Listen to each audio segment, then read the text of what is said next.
All right, guys, welcome back to Podcasting on a Plane, episode number 15 about the Millionaires Unit. And as promised, this is a really, really cool interview.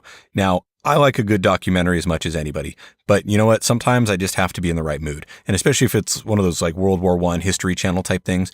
So when I found out about this one, I said, okay, cool, I'll go screen it when I get a chance. But when I finally sat down with it, I was immediately hooked.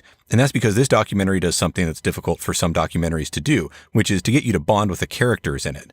But I was really drawn to one of the main characters, and we're going to talk about that during the interview. So whether or not you're a war buff or a history buff or just not into that stuff at all, I think you're still going to really like the film.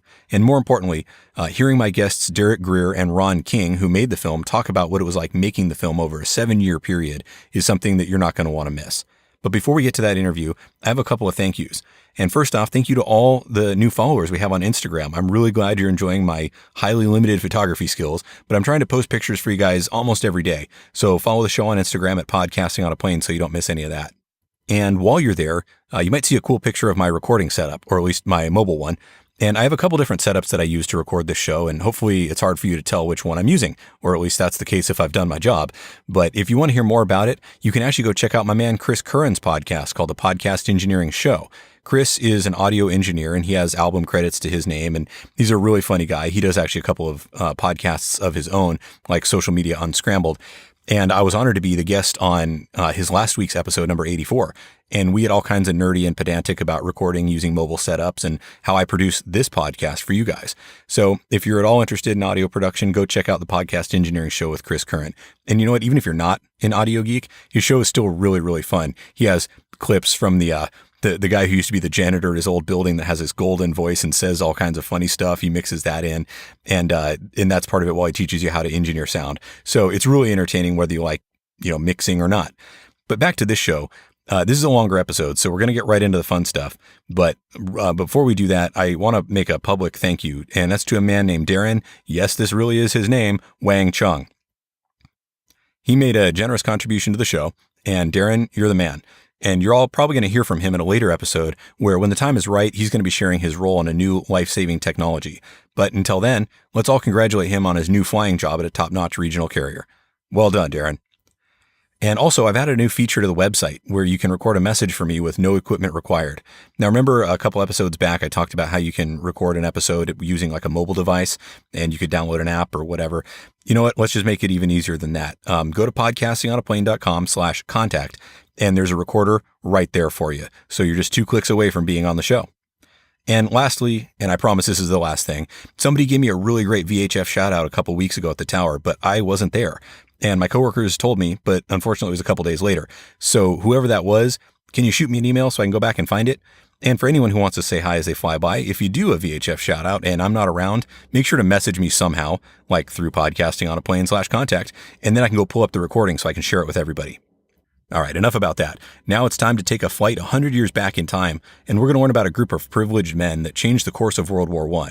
And I know what you're thinking. Why would I want to go spend 2 hours of my life watching a movie about how a bunch of rich white boy Yaleys learned about flying machines? But it's cool, don't worry. It turns out they used their family's fortunes actually to leverage the skills that they needed to contribute to victory in World War I. How? Well, let's sit down with Darroch and Ron and find out.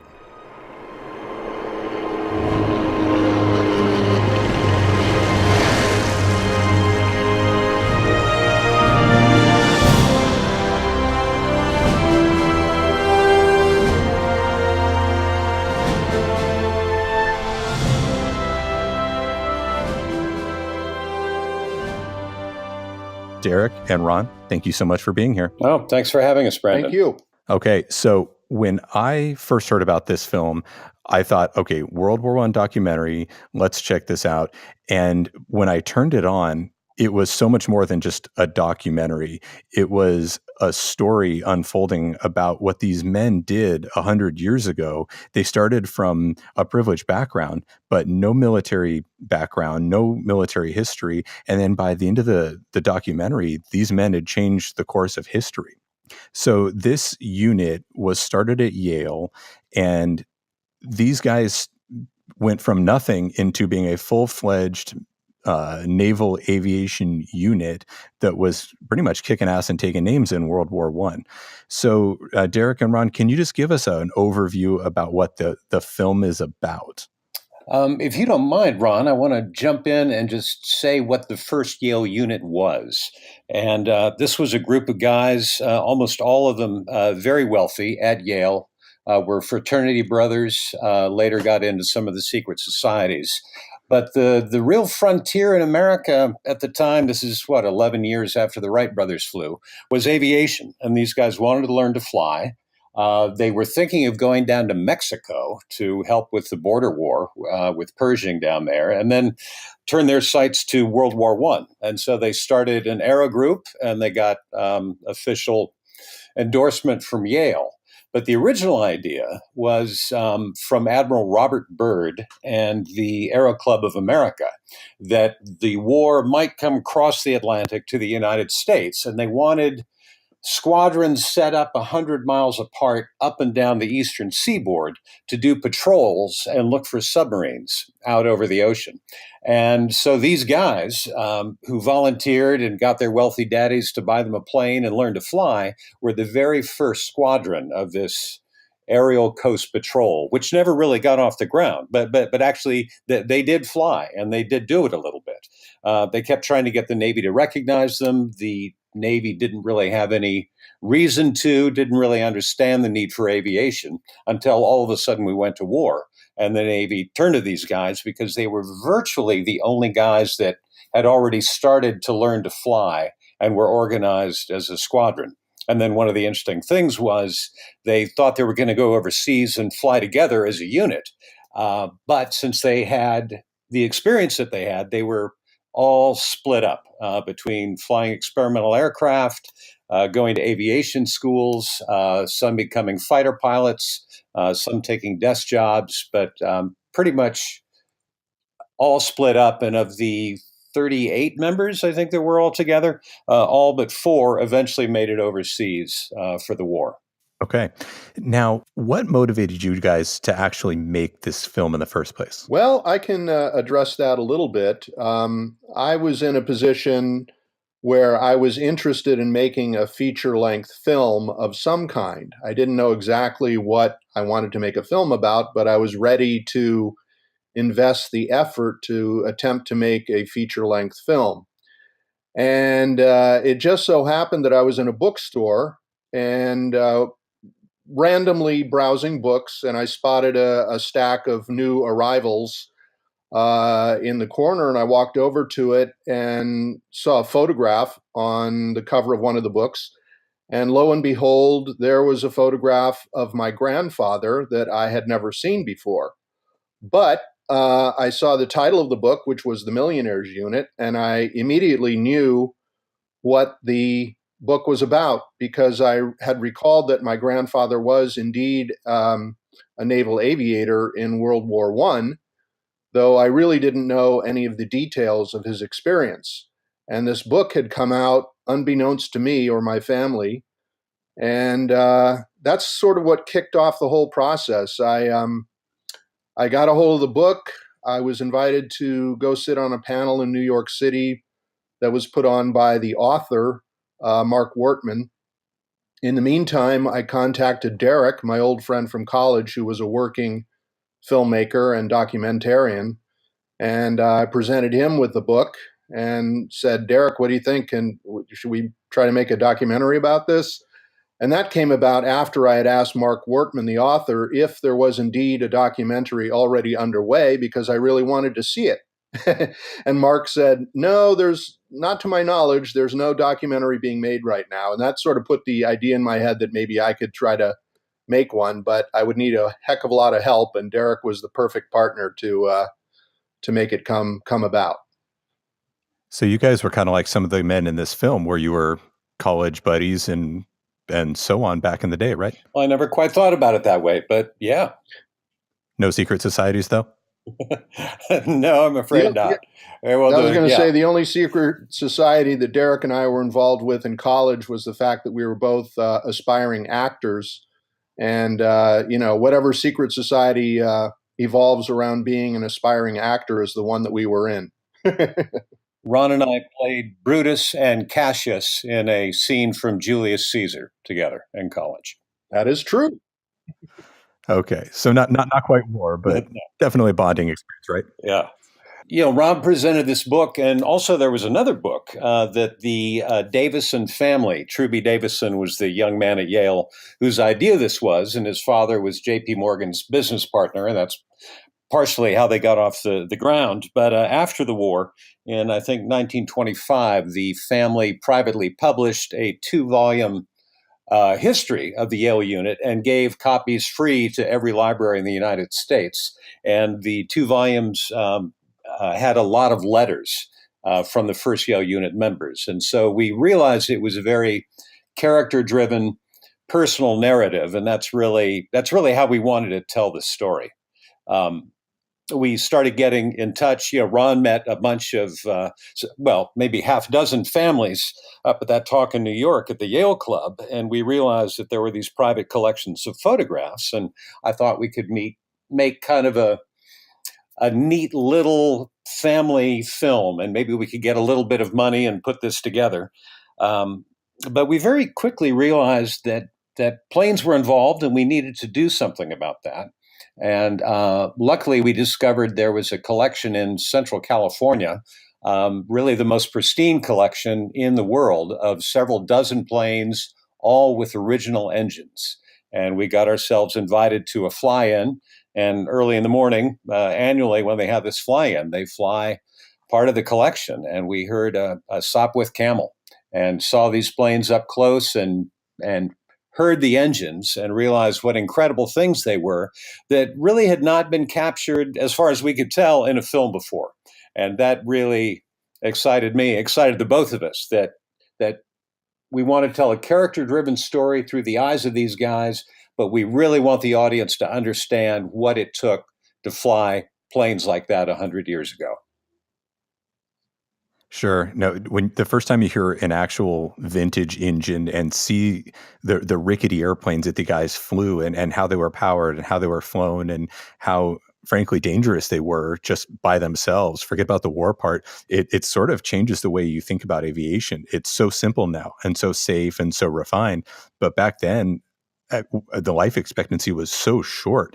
And I'm sure we'll get to this later on. But one thing that you guys spoke about in the film was how short the life expectancy was for these guys that were in training. I mean, forget about getting to the actual fighting part and being shot at, but just making it through training alive was difficult in and of itself, right? Yeah, it really was. And several of the pilots were aligned with British squadrons with the RAF, and the British training in the first 2 years of the war was really pathetic, and they lost a lot of pilots. I think there were 14,000 aviation deaths in World War I, and 8,000 of those occurred in training.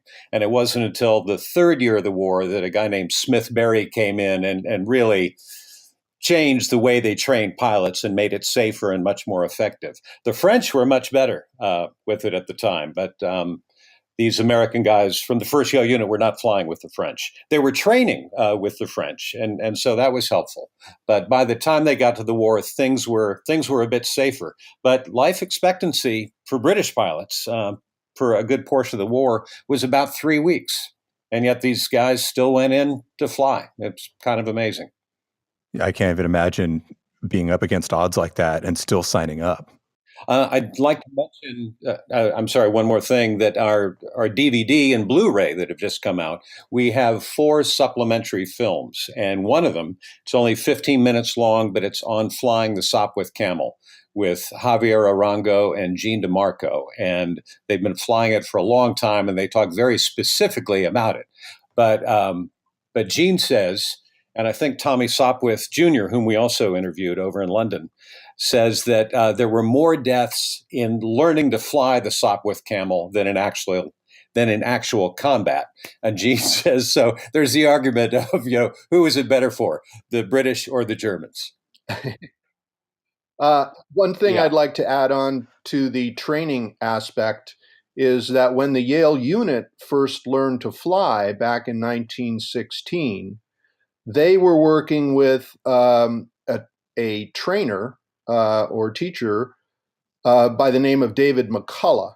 And he was very insistent that the Yale unit members learn how to not only fly the airplane, but to break it down and to take it apart and to put it all back together again. So, and this was the flying boat, the Marianne, which was the Curtiss Model F flying boat that they learned to fly in. And so, my point there is that not only were they learning the rudiments of how to fly, but they also were learning the aircraft inside and out. I remember my uncle told me a funny story about my grandfather that at one point, and I believe this was when they were on the war front over in Europe. He actually, like, my grandfather had to like climb out onto a wing and fix something on the airplane as they were flying to make it so that the aircraft was working. I'm not sure exactly what the problem was, but the notion of fixing things while you're flying to keep the aircraft going was something that they were prepared to do because of their training. Yeah, yeah. Incidentally, I just wanted to say that their instructor, Dave McCullough, was one of the NC pilots that after the war made the first transatlantic flight to the Azores to Portugal, I guess. His plane didn't make it. There were four of them that went out, and the NC-4 made it. But Dave McCullough was one of those four teams of guys on these big flying boats that went across the Atlantic. These were all Glenn Curtiss aircraft, and so they were, they were water aircraft that the Navy, they didn't. They did early experiments in 1910, 1911 of flying on and off a plane, but they didn't want to flying on and off a ship, but they didn't want to devote the entire ship to just these flimsy aircraft. So Glenn Curtiss came up with the idea of taking off from and landing on the water, and then hoisting the plane on shipboard and then off. And so that's what they were training to do in the Navy. Amazing. Now, Ron, I want to take a couple minutes to talk to you about, since you're a direct descendant of one of these guys, what was it like growing up and hearing the stories about what, it was your grandfather, right? What he had done? Right. I mean, that was the whole revelation of Mark Wortman's book being published, because my grandfather passed away when I was about 10 years old. And, I didn't have any clue about World War I or aviation at that point in my life, even though I liked drawing pictures of airplanes. And I was never able to ask him direct questions about his experience in World War I. What ended up happening was that my aunt kept a collection of about 200 letters that my grandfather had written during that period. And I took about 2 years in transcribing all of those letters. So I went from knowing virtually nothing about my grandfather's World War I experience, other than the fact that he was a pilot. I knew that much. But it wasn't until I got into those letters that I really learned the details of everything that had happened back in 1916 through 1918, 19. And that particular group of letters was one that author Mark Wortman did not have access to when he was writing his book. So you talk about the research for the film and what we learned about the relatives' war experience. Well, they were big letter writers back in those days. They recorded everything in their letters. And so it wasn't only my grandfather's collection of letters that really helped us with the movie, but Darroch, I think, must have read hundreds and hundreds of other letters written by the other Yale Unit members that were sent back to Truby Davison after his injury. So yes, we got lots and lots of war stories, but they didn't come directly from the actual aviators. In terms of, none of them were alive to interview, but their descendants were. So we got some sons and daughters of the Yale Unit aviators who had been told stories from their relatives. When I watched the film, that was so neat to see actual descendants and family members reading these letters that their grandparents or great grandparents had handwritten and sent back from the war. But to hear it read with the emotion of a family member really added so much to the film. And also, you guys hired some pretty good voice talent to read the parts that weren't read by family members. And one of those guys is not a small time actor. We're talking about the film being narrated by Bruce Dern. He apparently is a descendant of one of the gentlemen that was in the Yale unit, and his voice, just that sound that he has to narrate this old timey stuff was incredible. Perfect voice for the job, and he's a very big actor. How did you get him to narrate the film? I'll let Darroch talk about that a little bit. Oh, okay. I'm very glad to hear you say that, Brandon. He was very fun to work with. He's a really fascinating guy, and a friend of ours, an older friend of Ron's, Fred Roos, who's the Francis Ford Coppola's producer and has produced a lot of big films out of Los Angeles. We were having a showing about a half hour, no, it was more than that, I don't know, 45-minute rough cut of the film, and invited Fred, and he said, oh, I'm going to bring Bruce Dern. He's related to Kenny McLeish, and we don't know how he knew that, except they're old friends, and I think Bruce's middle name is McLeish. But anyway, he was related to this very wealthy family from the North Shore of Chicago, and he was ostracized by his family for being an actor. Didn't talk to them for years, except for the poet Archibald McLeish, which was Kenny's older brother. But while we were recording the narration, on Bruce's phone, he brought up a photograph of the house he grew up in. And it was this four-turreted big mansion. And one of those turrets was his bedroom. And it was also Kenny McLeish's bedroom. It was the same room that the two had grown up in together. So it was very fun to have that connection. You know, we were looking for a long time to find somebody who was both a good narrator and would have some sort of connection to the story or to the film, so that when you would look at the package and the credit, you would think, oh, well, that makes sense. Not that anyone knows Bruce is related, but I'm glad you think you did a good job. Yeah, no, it sounded great. And yeah, I mean, Bruce, of course, he has such a unique voice that to have his talent narrate your film is incredible. Now, while we're talking about that, what I want people to understand here is that, as we talked about before, these were privileged men. I mean, these guys were not just any run-of-the-mill enlistees. I mean, these gentlemen were going to Yale, and their fathers were men of power. And like you said, growing up in a four-turreted mansion, I mean, these guys didn't have to go to war, but they decided that it was, like I said in the film, was it for God, for country, and for Yale, and their sense of duty to do this was actually pretty incredible for somebody who didn't have to do that. And one of the things that struck me was the families of these men. They'd write these letters like, "Dearest mother, here's what happened today," or "So and so went down in the North Sea," and yet the families, they seemed very proud that their children had their sons, I'm sorry, had chosen to do this when they didn't have to do this at all. I mean, they were the richest men in the country. They could have stayed home and just done whatever they want, but they chose to go to war. Can you tell us a little bit more about what it was like, or what your research turned up about why these guys chose to take this on? Yeah, I think most of them felt a real responsibility to do something important with their lives, that they had these resources um, and money in which to do that. But I think we really have to take into account the excitement about aviation. The American frontier had been closed in 1896. We now stretch from coast to coast. Admiral Byrd had been up to the North Pole. People had sailed all around the world, but all of a sudden here was this new technology for exploration and discovery, and opening up a whole new dimension in which to see the world. And that was very exciting. And you needed money to be an aviator. So I think there was a natural inclination for them to be drawn to that.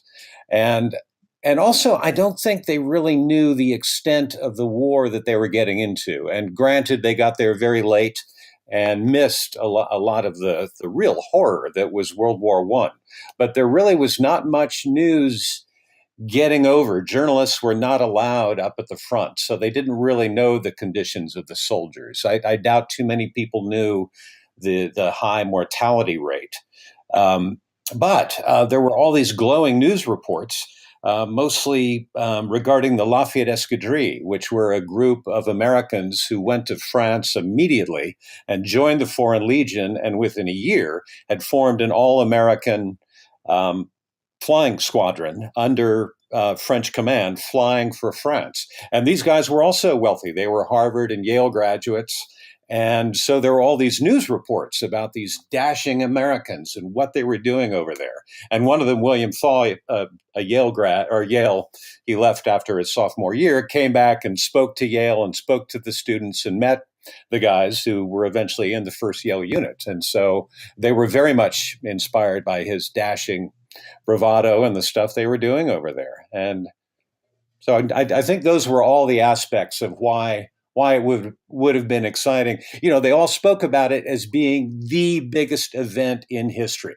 They already knew how large the war was, and they would say, "I want to take part, however small, in this huge catastrophic event." Yeah, I was going to add that at that time there was in the nation this notion of what they called a preparedness movement, which meant that there was a section of the populace which felt that the United States may indeed get involved in World War I, and that the nation should get prepared for that, even though the United States' official policy at that time was neutral in the war. And so at college campuses across the United States, not just Yale, but others as well, had a strong participation in the preparedness movement. And the Yale unit guys were well aware of this, and they wanted to get prepared as well. They were basically ahead of the Navy itself when in putting together this aviation unit, because Truby Davison, who was the leader of the Yale unit, felt that there was a good possibility that the U.S. would get involved. So he was kind of preparing in advance, and that notion spread through the other Yale unit members. I recall one letter of my grandfather's where, when the border incursion that Darroch was talking about was happening, my grandfather was like, "I better get down there and help those guys." And my grandfather's father, my great grandfather, said, "Hold on, you're not going anywhere." Sent him a telegram back and said, "No, you're not going over there." And so then, I don't know how many, 6 months later, when Davison was organizing the Yale unit at his estate on Long Island, and my grandfather got the telegram, he basically said, "Okay, well, let's go. We'll go over to Truby's house and learn how to fly." And let's see, my grandfather said something about, we're going to be flying over water, so if we fall, we'll fall into water, so we probably won't get hurt.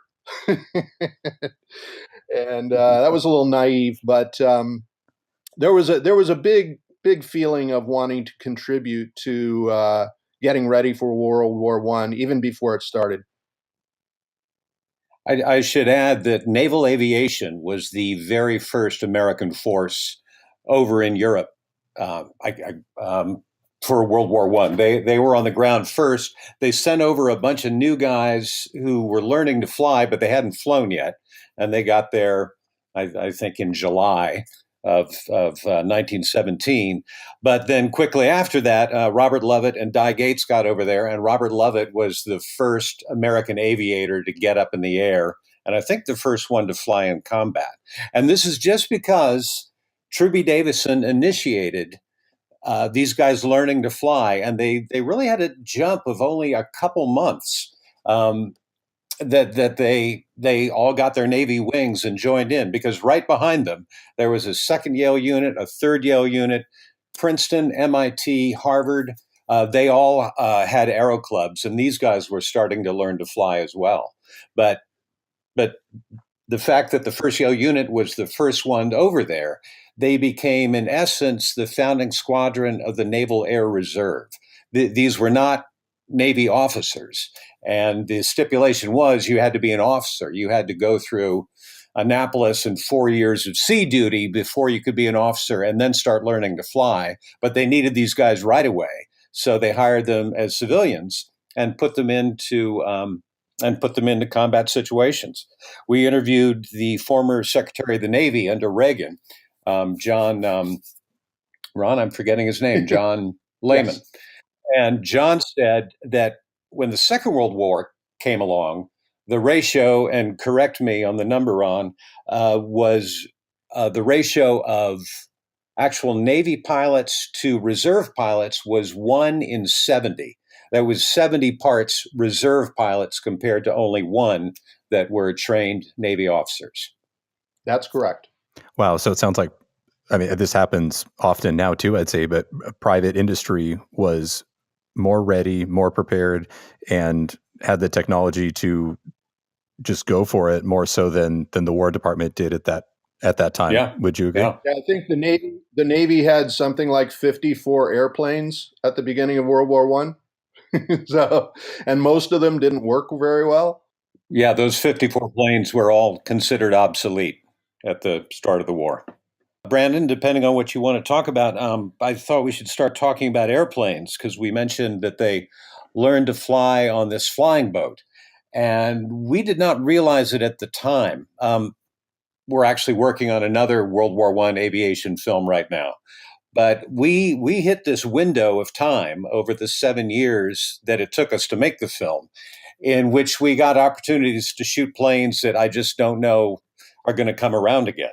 And one of them was with the Glenn Hammond Curtis Museum up in Hammondsport, New York on Lake Keuka.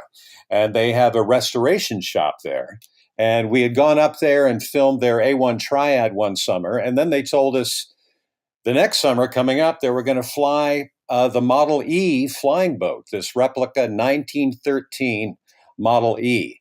And Ron, I thought, oh boy, we'll probably be done with the film by then, which was not even close to being true. And Ron and I returned the next summer. And in this one window, one day they had some test flights with it. And then 2 days later, they flew it for the public. And that's the only time that plane is ever going to fly. And as far as we could tell, that is the only workable flying boat in the world. And so Ron and I were able to film it. And you can see in the film that when they're learning how to fly, we use this footage, filming on Lake Keuka, doubling for the Long Island Sound. And we got a very rare, interesting boat from the air. That's amazing. Now, you guys also did some filming down in New Zealand. Is that correct? Yes. Peter Jackson has been a World War I aviation aficionado for years, and he has built this incredible collection of, several dozen planes, some with original engines. And we went down there because we really wanted a Sopwith Camel with an original engine. We had heard this one up in Central California. The owner of it, Javier Arango, did not want to get up in the air with a helicopter. He just said, my collection's not built for that, and we understood. There was one in England, but it was mothballed and was going to be expensive to get up and running. And then there was New Zealand, but the photographs we had seen, New Zealand looked like California. They were shooting in the New Zealand summer, which is our winter. But we finally realized that that's really where we had to go. We called them up. We said, this is what we want to do. This is about how much money we have. And they said, come on out. And we got there in their fall, and it had rained and everything was green. And so that's really the majority of where we did our photography. And we rented a helicopter. Ron and I had never done this before. And there was a guy down there who had just designed and built this camera gimbal that could turn 360 degrees. And everyone pitched in and gave us discounts for everything because we're making a World War I aviation documentary, but also to work with Peter Jackson's beautiful collection. And we could only afford to rent the helicopter for 3 hours, but we rented their Cessna for 3 days, and over a 5 day period, we really got some outstanding footage, and we were able to illustrate all of the different sequences throughout the film that we had wanted to shoot, and that's where we got most of our photography. Yeah, those parts you can sort of tell what was filmed in New Zealand because it's such a beautiful country, and those aerial shots were amazing. Yeah. Yeah, we really. I wanted to just say that in terms of the photography, as Darroch mentioned, we use a helicopter, we use a Cessna with a stabilized camera, but we also took GoPro cameras and put them all over the airplane. So we would have them on the pilot's chest. We would put them on the guns looking out. That point of view. We put some cameras on the tails of airplanes. And the whole point of that was to try as best we could, and we did that the same thing with the flight with the flying boat, is we wanted to get our audience to try to feel what it was like to be in the pilot's seat. And, as you know, Darroch and I are, neither one of us are pilots, but the pilots we were working with were willing to, wear these cameras either on their helmets or on their chest to get shots from the pilot's point of view. And I think it goes a long way to helping our audience feel like, wow, this is what it was like. And of course, the thing that people sometimes forget is these are all open cockpit airplanes. so they would go in the war, they would go up to, multiple thousand feet high, where it was absolutely freezing up there. And they would, wear these huge insulated suits, but it would be freezing. And there's a moment in the film where Kenny McLeish comes back down. He says, I'll tell you more after I've thawed out. Ron, I can only imagine. One of my favorite shots in the film was, I forget which of the gentlemen it was, but one of the other men had just been shot down, and he was mad, and he went out, and I think he took out 2 or 3 people at once, came back, thawed out, fueled up, and he was going back for more vengeance. And I believe it was one of the Sopwith scenes, but it was probably one of those GoPro ones that you were talking about, where you could see the pilot's hand on the control stick and the left hand on the throttle. But it's not like you'd expect, where the control stick just comes straight up. I mean, it does come up from the middle, but it was almost like a handle, and then the throttle was over on the side. And just watching him control the aircraft, his control technique was almost sort of frantic to keep the airplane flying properly. And it's not like today, where everything is very smooth and refined, and you just give small inputs to keep the aircraft working within its own stability. But these guys were constantly having to control these wood and fabric planes that were not inherently very stable and that were made for dogfighting. And just watching the guy's hand technique, just doing simple maneuvers, it was downright frantic to see. It was incredible. I'm so glad you like that, Brandon, because Ron and I don't know whose idea it was to put the GoPro camera on Gene DeMarco's chest. But I don't know if you notice, his face is actually reflected in one of the instrument dials, as you can see him with the stick flying the plane.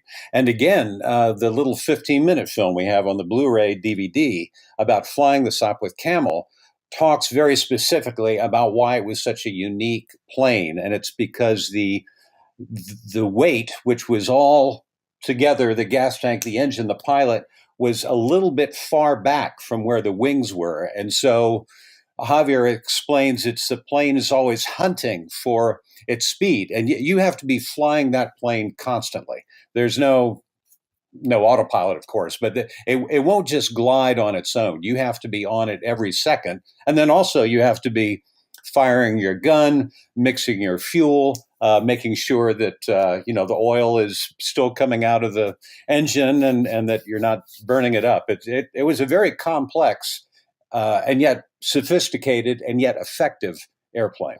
I could only imagine what it would be like to do that at the time. And I wonder if maybe that's some of that adventure that these frankly, rich kids thought that they were going after was those experiences, and they're going to go out and fly these airplanes that they've only heard of, like a Sop with Camel. And one of the other funny parts was they're going to go over there and get a Parisian education while they're at it. And we can talk about that in a minute. But I feel like that was probably a lot of the motivation that these kids felt, that plus a sense of duty that got them over there. But then, of course, when they got there, they realized the realities of war. And, before we move on here, there was a quote from one of the letters from one of the men, John Voorhees. And this was very early on when they were training in the Marianne. And I want to read it real quick because I thought it illustrated the attitude that these guys had, sort of with what they were up against, or at least what they thought they were up against. But John Voorhees, he was aviator number 73, I guess. And Ron, am I correct that he's your grandfather? That is correct. Okay. So is it okay if I read this for you? Oh, yeah. Okay, so this letter, it says, "Dear Mother, I've just taken my first lesson. I was in the air 33 minutes and made every mistake aviators made in 10 years. And quick side note, that was the history of aviation at the time. And back to the letter, theoretically breaking my neck 1,072 times. I handled the rudder fairly well, but keeping level with the ailerons were absolutely beyond me. And if I'd gone where I aimed with the elevator, I'd have looped the loop. When you're learning, you haven't time to think of danger or anything but what a boob you are. It's fascinating, though, and I wouldn't think to stop. Love to Pop." And just knowing that danger of just learning to train and trying to get through this was there, but I wouldn't think to stop. This is just too much fun. What do you guys think about that? Yeah, I mean, I think that's a great letter, and it's true that they were just enthralled with the experience of flying. I remember in one of the letters, my grandfather talking about looking down and seeing, tiny towns, as he said. And I think just the notion of being up in the air and being able to explore the world from that perspective was really exciting to them. Ron's grandfather was a really good letter writer, and he had a great sense of humor. We refer to him as the Samuel Pepys of the unit. And it's too bad that Mark Wertman didn't have access to his letters. And I think Ron is looking into getting them published because not only is he a good writer, but he did those drawings and sketches that you see in the film. And a lot of his letters are illustrated, which is doubly fun. But the points you bring up, Brandon, about this might have been exciting. For some of them, it really was. And for Dave Ingalls, who excelled and was the Navy's only ace in World War I. I mean, he really took to flying, as did Kenny McLeish, like a fish to water. But a good number of the other guys did not have it in them.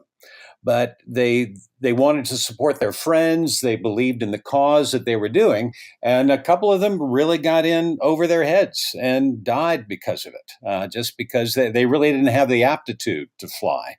And yet it's rather sad. There's one character in the film that he says,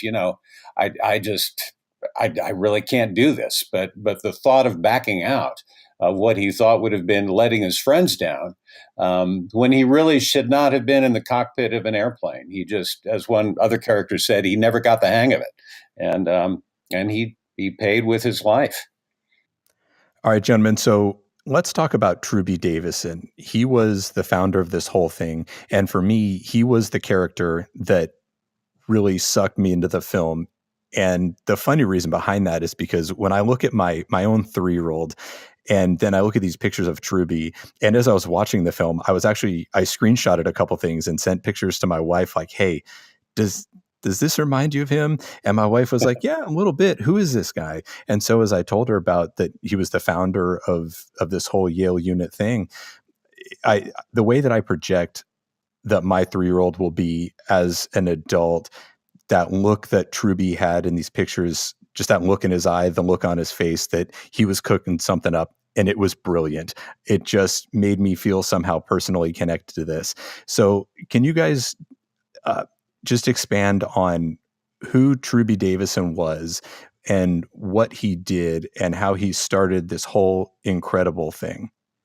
You have a real bond with Truby, Ron. Why don't you talk about Right. him? I mean, the thing about Truby is that he was a visionary, and he was very, very motivated. So,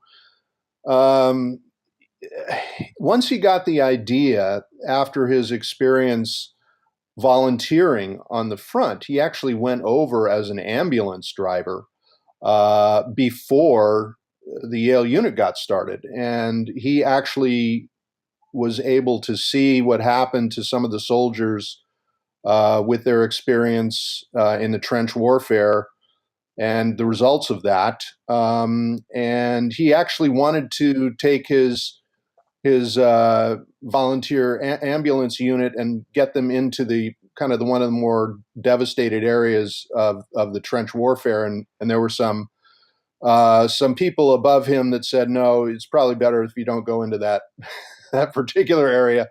But he did service the soldiers at the front and realized during that that he'd like to get into the aviation aspect of it. So when he got back to the United States, he petitioned his mother and his father to get this aviation unit started. And his mom was in favor of it. She thought that it would probably be a pretty good idea.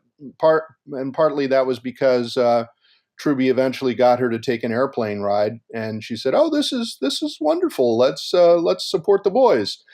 But the father, H.P. Davison, who happened to be J.P. Morgan's business partner, when he found out about Truby's plans, he was on a fishing trip up in Labrador, and he sent word back to the Davison family estate back on Long Island. He said, "Nope, don't do anything."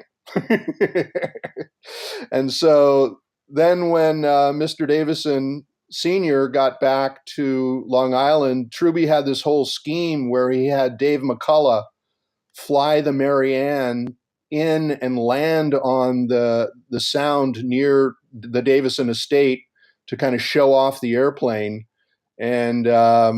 And still the father was like, "Oh, okay, I see what you're trying to do. You're trying to persuade me by showing these cool airplanes." But it took a little bit more than that for Mr. Davison to be persuaded to support the unit. So the thing about it that I love about Truby is he just did not take no for an answer. He he kept maneuvering to get people on board with his idea, and eventually his parents signed off on it. And then it was a matter of getting his friends involved. And so he sent a telegram to his best friends at Yale saying, "Hey, I'm going to put this unit together. You guys want to come and join and learn how to fly?" And that's when they had to get then permission from their parents to become involved. And I should say that Bob Lovett came on board very early with Truby, and the two of them ended up doing a lot of research and planning about how to really start the unit. So in effect, it was really Truby and Bob who kind of really motivated the whole project from the beginning. But I do think that it was Truby's character that inspired his friends to want to get involved and to get the unit going. So in that regard, yeah, Truby was really the impetus to get it all started. He was a real doer, and apparently quite charismatic. And his friends all spoke about how much his leadership meant, but how he really led by example. It's kind of interesting that he's not a very good letter writer. He's probably the weakest of the letter writers there. But because of his injury and because of who he represented for everybody else through the war effort, they all wrote to him. And so there's a collection, the Truby Davison papers at the Sterling Library at Yale, that have all the letters from all the pilots and all the different things they're doing. So when something big happens, when one of the pilots dies, when one of the big squadrons is getting ready for a campaign, you can check the date and then look at everybody's correspondence. And we built the script that way of everyone giving their point of view of how they felt about each one of these incidents. And so Truby was doubly effective, both as a character and for his collection of everyone else's letters. Though the letters that the men were writing back to Truby was one of my favorite parts of the film, because they felt, you could tell that they felt that even though he wasn't there with them, that he was still sort of their spiritual leader. He was the founder of this whole thing. And Mhm. so all the top men, because a lot of these guys attained very high ranks and were very influential in the war, and then particularly after the war was over in their political careers that followed, but they always wrote back to Truby. They always reported back as if they were still reporting to some sort of superior, with these incredibly well-written letters that were just detailing who did what, who had passed, who was missing, their accomplishments. And it was just amazing to see the even though they were at war and they'd been there for a long time, they were still writing home to Truby because he was the guy who started the whole thing. And would it be okay with you guys, for people who have not seen the film yet, of course, to talk about why Truby was not there with him? Sure, sure. Yeah, I'll talk about it a little bit, and then maybe Darroch can also talk about it. So one of the things that happened with the Yale unit was, once they had appealed to the Navy to take their unit on, and the Navy's first response was, well, love what you guys are doing, but we don't need you. Again, Truby was being told, we don't need you by the government. And Truby basically said, well, we'll see about that. And so he kept the unit going. He didn't shut it down at that point. And eventually the Navy said, actually, we do need you. and so they ended up joining the Navy as a ready-made unit. And of course, they didn't have, they had to go through some tests in order to get their Navy wings. As Darroch said, they didn't go through the traditional military channels to get into the Navy as aviators. So they had a test for their Navy wings, which involved flying up to a certain elevation and then coming down, and they had to land at a particular marker on the water, a buoy, and then I'll let Darroch pick up the story from there. Oh, I've got to do the dramatic part. We talk in the film about what it took to fly a plane, and mostly we hear from one of Truby's grandsons, Mike Davison, who's the grandson of both Truby and Dave Ingalls. And he's a pilot, and he talks about the danger of stalling, and that these were very heavy planes. They were all made of solid wood, heavy engine, and the aerodynamics were still pretty new. This is a 1913 plane. So Truby is coming in and spiraling down to fly to land at this buoy and do a very nice landing to show that he can land accurately. And apparently he started to land too soon. And he didn't think he was close enough to the buoy, and he lifted the nose of the plane and he stalled and fell into the water. And you can see in the film the way the engine, this is a pusher airplane, so the propeller is behind the pilot and the engine is right behind him and above him, sitting on what looks like a sawhorse. And so the impact of the plane hitting the water broke the engine mount, and the engine hit him in the back. And he started to sink in the plane, and he's tangled in the cockpit, and the wires of the broken wings are all around him. And he said, I remember so well going down into the water and looking up and seeing the surface above me and struggling to get out. And his back was broken. And I don't know if he came over on a launch, but it was Dave McCullough who dove in and pulled Truby out of the wreckage. Meanwhile, Dave Ingalls and I think Robert Lovett and maybe Kurt Reed got in a sports car and headed into Manhattan to warn them that an injured pilot was coming into the emergency room.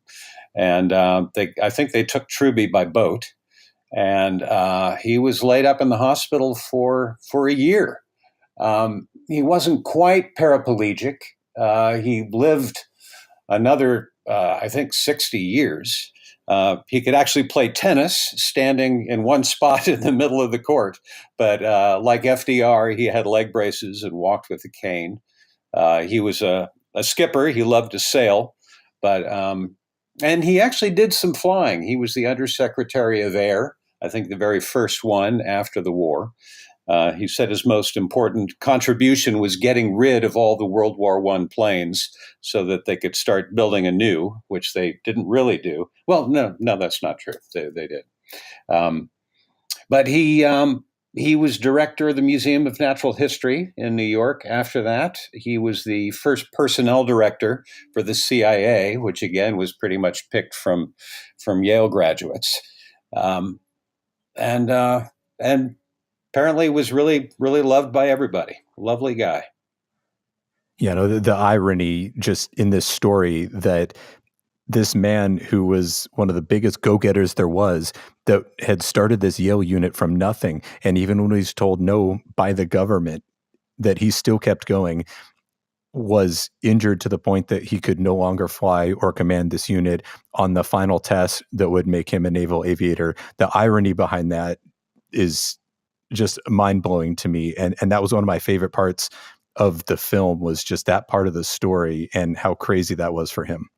And he was the only pilot that didn't get his wings. Everybody else passed that day, and I think into the next one. They all saw his accident, and he was the very first guy up. And Robert Lovett came next, Di Gates, and they all went up. And as one of our interviewees says, did what they had to do, came down, landed, and got their wings. But 50 years later, in 1966, at Peacock Point, the Davison estate where Truby then lived, the Navy gave him his Navy wings, and it was filmed for a television show in New York. I can't remember the name of the show. Maybe Ron does, but there's color photography of these guys, in their 70s, and we get to see Robert Lovett and Dave Ingalls and John Voorhees and Earl Gould and Truby Davison as old men, still hanging out together. Yeah, the name of that program is called 50 Years After, and it was done by CBS, I believe. Yeah, Eyes of New York or something. I can't remember the series. Eyes on New York. Yeah, I'm pretty sure that's the series. So now might be a good time to talk about or sort of recap the accomplishments of these guys that were in the First Yale Unit. There was one Medal of Honor nominee. There were 2 recipients of the Distinguished Flying Cross. There were 3 recipients of the Distinguished Service Medal and 11 recipients of the Navy Cross. And so many of these men, particularly the ones that you just mentioned, had gone on to have very successful business and political careers afterward. Yeah, my favorite character is Robert Lovett, and a really smart, capable guy who might not seem so interesting, except that he writes these extraordinary love letters to his girlfriend and then his fiancée. And he was a very analytical guy. His father had trained him to be so, and really looked at what naval aviation could do and why it wasn't working very well. And it really took a survey of all of the bases and worked with the British Navy commanders and really recommended how he thought the war should be fought and ended. And 20 years later, took that same experience into World War II. So he came up with the concept, well, the British did, but he built upon it, the concept of strategic bombing and how important that was, and to keep it going and use different planes and fly bombing missions day and night and really break down the enemy that way. And in 1938 or 39, he was in a restaurant in Milan, Italy, and overheard these German officers talking about how strong the German Air Force was. And he came home, and he was president of Brown Brothers Bank. He was president of the Union Pacific Railroad. And it was time for him to do his annual survey of all of the factories, stations, yards of the Union Pacific. And as he did that, he also checked out all of the aviation areas, factories, and airports around the nation, and realized that we were woefully unprepared for the war that was going to come. He wrote another one of his succinct and in-depth memos to General. To Henry Stimson, the Secretary of State for Roosevelt, and I think to George Marshall, and said, we are not prepared at all, and we have to start preparing for, again, had the jump on it, have to start preparing for this war that we know is going to come. And so he was Undersecretary of Air during the Second World War. Then Truman brought him into his administration, and he was acting Secretary of State during the Berlin airlift, and then the Secretary of Defense during the Korean War. And then Kennedy asked him to come on to his cabinet, and he said, "No, my bearings are burned out. I can't do it." But through Lovett and also through Di Gates, I mean, he was also, I think, Assistant Secretary of Air for the Navy in World War II. I mean, these guys really influenced combat aviation and military preparedness, on into the Cold War. So for most of the 20th century, it's pretty extraordinary. It truly is. And you know what? I realize we probably shouldn't give any more of the movie away. People need to just go see it themselves, but I could talk about this thing all day long. So before we go, what's the significance of the film's release date? So the significance of the film's release date is that it is on February 15th, which is the 100th anniversary of the passing of one of the Yale Unit members, Albert D. Sturtevant, who was the first U.S. Naval Aviator killed in combat. And the story behind that, beyond the recognition that we have as filmmakers and citizens of his service to the country, is that my grandfather, John Voorhees, was in service with him at the time, and there was a situation where Albert Sturtevant had not been flying for a few days due to the weather. It might have been longer than that, might have been a couple of weeks. And he asked my grandfather if it would be possible to change places with him on a scheduled patrol. And my grandfather said, "Well, I don't know. Let's check with the CO on that." And so they went to the commanding officer, and the officer allowed them to switch places. So Sturtevant took my grandfather's position as second pilot on one of the patrols over the North Sea. And they went out and were attacked by a squadron of German seaplanes. And unfortunately, Al's plane was shot down. And he was the second pilot, meaning that he would take over if the first pilot was injured. But his situation in an attack was that he had to go into the forward position on the machine gun, which is completely exposed. And there's a drawing that my grandfather did of Sturtevant in this position. And he had to defend the flying boat from these German fighter planes. But unfortunately, the plane did go down, and it crashed into the North Sea. The Germans actually came back, and they at one point saw some of the pilots or aviators clinging to the wreckage. But then when the seas were too high for them to land and rescue anyone, because back in those days they actually would potentially rescue the enemy in a situation like that. And when they came back, the plane was gone, and so was Al. So it was a very unfortunate ending to Al, and my grandfather certainly wrote about it in his letters, and we learned from my uncle in an interview that's not in the film that this whole incident stayed with my grandfather his entire life, as you can well imagine. So the date is really to honor Al's service and his passing. as the first U.S. Naval Aviator killed in combat. Any of your audience is in Los Angeles. We're having our Los Angeles premiere on February 17th, Saturday night, at the Museum of Flying at the Santa Monica Airport. And reception starts at 7 with the film at 8, and we would be more than happy to see anybody there. Wow, that sounds incredible. I will do my best to get there. Oh, thank you, Brandon. So the premiere's on the 17th there. And where can people go after that to see or purchase the film? Millionairesunit.org will lead you to a sales site. You could get it at Amazon. If you have a Blu-ray player, I recommend getting a Blu-ray because the footage, particularly the flying footage, just looks exceptional. But again, there are 4 supplementary films. There's a half-hour film on the birth of naval aviation, about how aviation started with the Navy and pretty much ending around the time the First Yale Unit came in.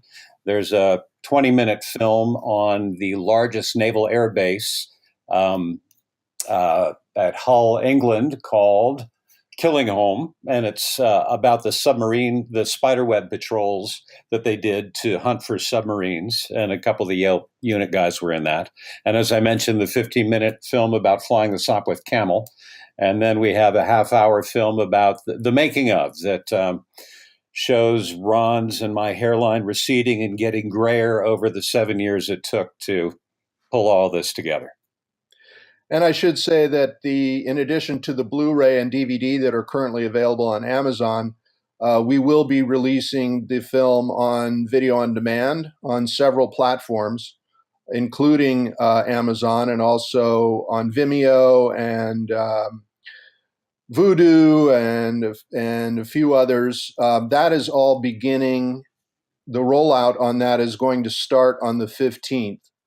We'll definitely be available on Vimeo on the 15th, and we may be available on Amazon on that day. But look for us over the next few months to be available on many of the VOD platforms. And again, our website address is millionairesunit.org. Well, gentlemen, thank you. It's an incredible film. I encourage everybody to go see it. It's fantastic.